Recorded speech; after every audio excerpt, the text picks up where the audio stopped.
Alguns dos principais indicadores da economia brasileira atingiram os seus piores níveis em muito tempo. Alguns deles, como o índice de confiança do consumidor, jamais foram tão negativos. A inflação, medida pelo IPCA, indicador de referência da economia brasileira, acumula alta de 7,6%, segundo o IBGE. Esse é o maior nível da inflação para esse período desde 2003. O governo, imagina que você vai à feira livre e na feira livre você coloca um produto que você está comprando numa balança e na outra balança o feirante, o vendedor, coloca o peso. Então você equilibra o quanto você gasta com o quanto você arrecada, mais ou menos a mesma coisa. Então o que você está levando para casa é o quanto você está gastando, o que você está levando, o que você está pagando é o quanto a população contribui para o governo. Como o governo ampliou as suas despesas, os seus gastos sociais, criou uma série de benefícios para sustentar o seu projeto político, o governo ficou sem força para tirar do prato aquilo que ele já tinha dado para as pessoas levarem para casa, para as pessoas comerem. Então ele fica desse lado para manter isso aqui. Quando a economia está mal, ele tem que reequilibrar a balança fazendo o quê? Colocando mais peso do outro lado, pedindo mais sacrifício da população. Isso é extremamente difícil. Então o ideal é que essa balança ela pode ficar equilibrada com menos peso dos dois lados. Então eu deveria fazer um ajuste. Se tem menos dinheiro por conta da crise, se a arrecadação, que é a receita do governo, pagamento de tributos, de impostos, taxas e contribuições está caindo por conta da crise, eu tenho que cortar despesa. Mas o governo não quis cortar despesas. Então qual é o mecanismo que ele tem? Deixar tudo como está e aumentar os juros, né? Então ele desestimula o consumo, ele acentua a crise, ele dificulta mais a vida das pessoas, ele, num certo sentido, quando o governo não tem superávit, ou seja, quando ele está desequilibrado, ele força a emissão de títulos públicos, ele toma dinheiro emprestado para cobrir a sua insuficiência, como se ele entrasse no seu cheque especial. Ele tem que pagar os mesmos juros que cada um de nós paga quando entra no cheque especial, que são muito caros. Então o governo vende títulos para a sociedade, títulos públicos, para atrair dinheiro da sociedade e paga juros, e juros cada vez mais caros. A famosa taxa Selic, né, definida pelo Copom, ela está hoje em 14,25% ao ano, né? E isso já vem desde julho do ano passado, essa taxa é mantida nesse nível, que é um nível altíssimo, né? As perspectivas mostram que até o final do ano de 2016 essa taxa chegue a 13% ao ano, tá? Uma pequena queda, tendo em vista a projeção de uma queda na inflação também, porque o maior instrumento usado para se controlar a inflação é a taxa Selic, né? Então, 2016, perspectiva de 13% ao ano, e 2017, perspectiva de queda também.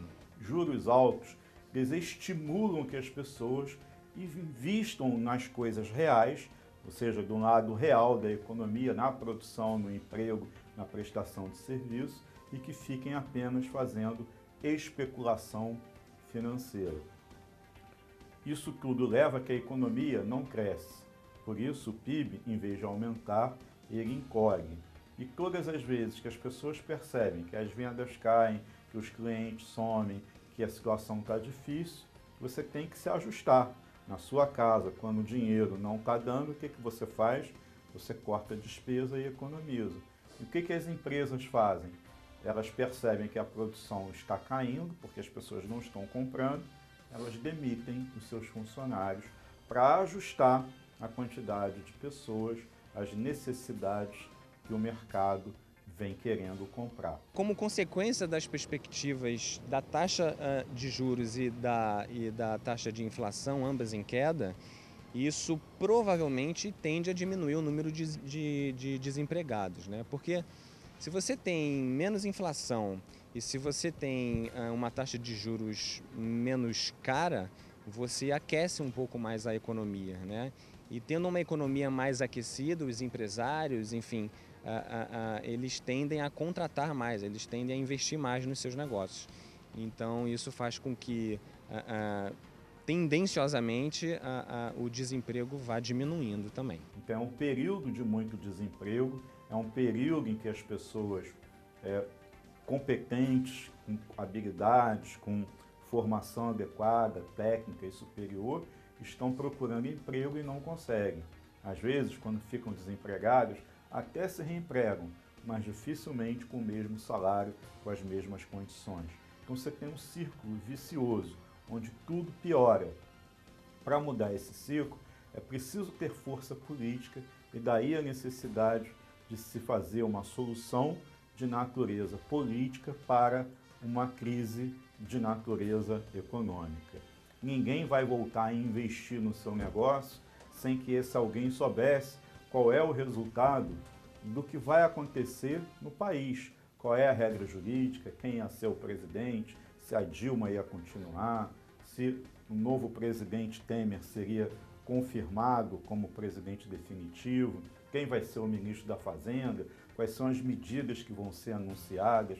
Então, todo o processo de impeachment e os meses que o Brasil ficou discutindo a sua questão política atrapalharam ainda mais a economia. Em determinados aspectos, mas ela também é madrasta em outros. Quer dizer, um mercado onde você restringiu o emprego às pessoas. Temos hoje mais de 12 milhões de pessoas desempregadas. Essas pessoas, elas não têm remuneração, elas não pegam o seu salário e colocam no mercado para comprar, seja comida, sejam bens duráveis e tal.